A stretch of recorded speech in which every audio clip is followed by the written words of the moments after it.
আমি কথা বলার জন্য আহ্বান জানাচ্ছি বগুড়া জেলা যুব পরিষদের সম্মানিত সভাপতি জনাব মোহাম্মদ লাহিদ খায়রুল আলম লাহিদ ভাই।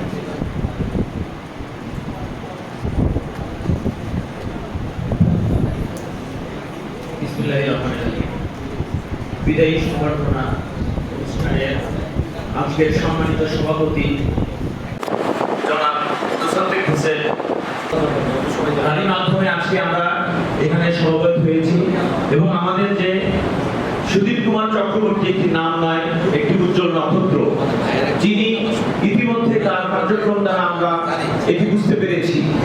যেমন ঈদের দিন তিনি তার নিজের বাসভবনে বগুড়ার আপনার জনগোষ্ঠীর জন্য তিনি দাওয়াতের ব্যবস্থা করেছেন, কালচারাল প্রোগ্রামেরও ব্যবস্থা করেছেন।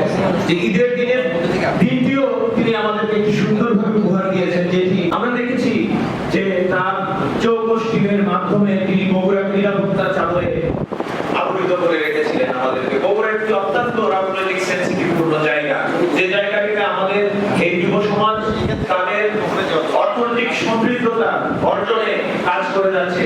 সেই জায়গাতে তারা প্রশাসনিক নিরাপত্তা সর্বক্ষণিক পেয়েছে এবং 120 টাকার মাধ্যমে চাকরি প্রদান থেকে শুরু করে 10 মিনিটে 15 মিনিটে আসামিকে গ্রেফতারের যে সক্ষমতা।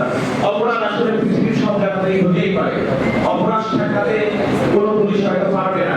ঘরের মধ্যে একজন হাজবেন্ড তার ওয়াইফকে মারলো, সেখানে পুলিশ কিভাবে ঠেকাবে? কিন্তু পুলিশের যে দায়িত্বটি আছে যে আসামিকে গ্রেফতার করা, সেটি আসামিকে গ্রেফতার তারা করতে পেরেছে। আমরা দেখতে পেয়েছি কিছুদিন আগে একটি শিশুকে সহ বলাকে হত্যা করা হয়, সেই আসামিকে তারা ধরতে পেরেছে। এরকম হাজারো বললে শেষ হবে না যে দক্ষতা। সেই সাথে আসলে আমি মনে করি যে পেশা কখনো মহৎ হতে পারে না, কারণ পেশা হলো জীবিকা নির্বাহের জন্য অর্জন করতে হয়। মহৎ হয় ব্যক্তিত্ব, ব্যক্তিত্বের একটা মানুষের যে ব্যক্তিত্ব থাকে সেটি মহৎ হতে পারে। কারণ একই পোস্টে তো অনেকেই চাকরি করেন, একই পোস্টে তো অনেকেই দায়িত্ব পালন করেন, তাদের মাঝে তো এই প্রতিভা দেখতে পাইনি। আমরা জানি যে সে রাজশাহী রেঞ্জে একাধিকবার শ্রেষ্ঠ পুলিশ সুপার পুরস্কার প্রাপ্ত হয়েছেন। ইতিমধ্যেও তিনি যুগ্ম কমিশনার পদে পদোন্নতি হয়েছেন। তো স্যারের কাছে আমাদের আবেদন থাকবে যে আমরা বগুড়া আমরা অবহেলিত, স্যার আমরা অনেক অবহেলিত, আমাদের দিকে আপনি একটু খেয়াল রাখবেন। আমাদের কোন যুব সংগঠক, কোন উদ্যোক্তা যদি কখনো বিপদ হয়, যদি বগুড়া থেকে আপনার পরবর্তী দায়িত্বপ্রাপ্ত অফিসারদের কাছে আমরা আমাদের সহযোগিতা না পাই, আমরা স্যার আপনাকে টেলিফোন করব। স্যার আপনি আমাদেরকে সামনের দিকে এগিয়ে নেওয়ার জন্য, আমাদেরকে নিরাপদ একটি বগুড়াতে বসবাস করার জন্য আপনার জায়গা থেকে যতটুকু করবার আপনি করবেন নিশ্চয়ই। স্যার আমি বলতে চাই যে আপনার মতো একজন মহান ব্যক্তি বগুড়াতে এই দীর্ঘদিন থাকার পরে আমাদেরকে যা দিয়ে গেছেন, আমরা কৃতজ্ঞতা পরিশোধ করতে পারবো না। তবে আমরা মন ধরে প্রাণ ধরে দোয়া করবো, আপনি যেখানেই থাকবেন বগুড়ার মতো এইরকম সেখানেও মানুষ আপনাকে মনে রাখবে। সবার উদ্দেশ্যে বলতে চাই, কর্মযার যেটাই হোক, দিন শেষে সবাই একজন ভালো মানুষ চায়। যার যে পেশাই হোক, আমরা বলি ভালো মানুষ। আমরা সবাই ভালো মানুষ হতে চাই।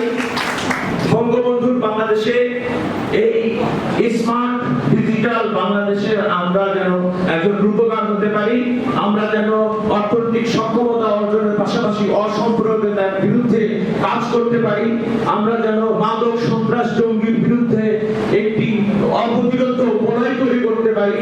সেই জন্য আমাদেরকে দরকার স্যার, ভীষণ দরকার স্যার। আপনার মতো একজন মানুষকে আমরা পেয়ে সত্যি আনন্দিত, সত্যি গর্বিত। আপনি আমাদের ছেড়ে চলে যাচ্ছেন, আমরা ব্যথিত হৃদয়ে আপনার কাছে আমরা আমাদের আকুল আবেদন থাকবে, পরবর্তীতে স্যার আপনারা যেন আমাদেরকে মনে রাখবেন। ধন্যবাদ সকলকে, সকলের সুস্বাস্থ্য দীর্ঘায়ু কামনা করে আমার কথা বলা এখানেই শেষ করছি। জয় বাংলা। আন্তরিক ধন্যবাদ জানাচ্ছি বগুড়া জেলা যুব পরিষদের সম্মানিত সভাপতি মহোদয়কে সারা সাগরের উপস্থাপনের জন্য। সম্মানিত